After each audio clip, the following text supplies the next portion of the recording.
นำเสนอชื่อเรื่องคำขอร้องของเต่าทะเลณชายหาดแห่งหนึ่ง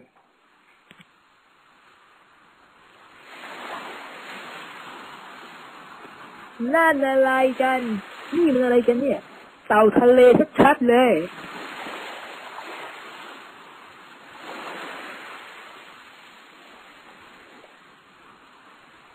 ไม่ต้องตกใจหรอกเจ้าหนุ่มน้อย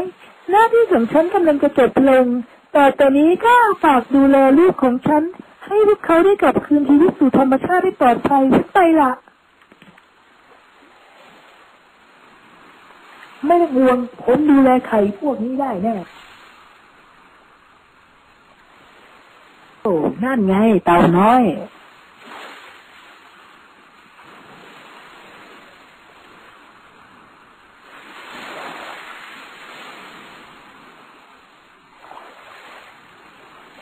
เขียนมาไว้ตรงนี้ถ้าจะปลอดภัยกว่านะ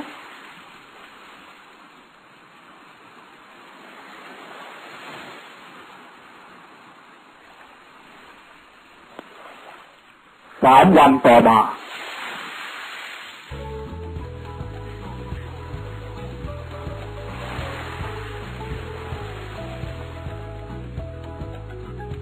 โอ้นั่นไงเต่าน้อยพวกมันปลอดภัย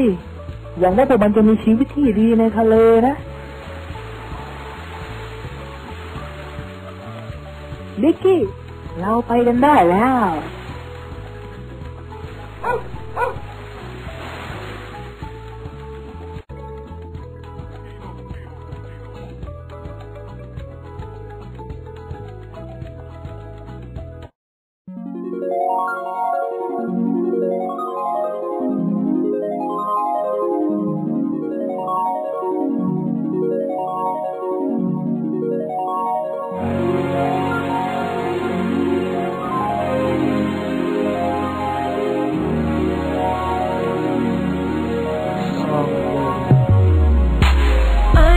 Say much,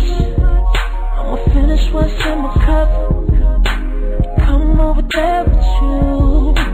sip a little something with you. I ain't gon' lie, you're looking kinda hella fly,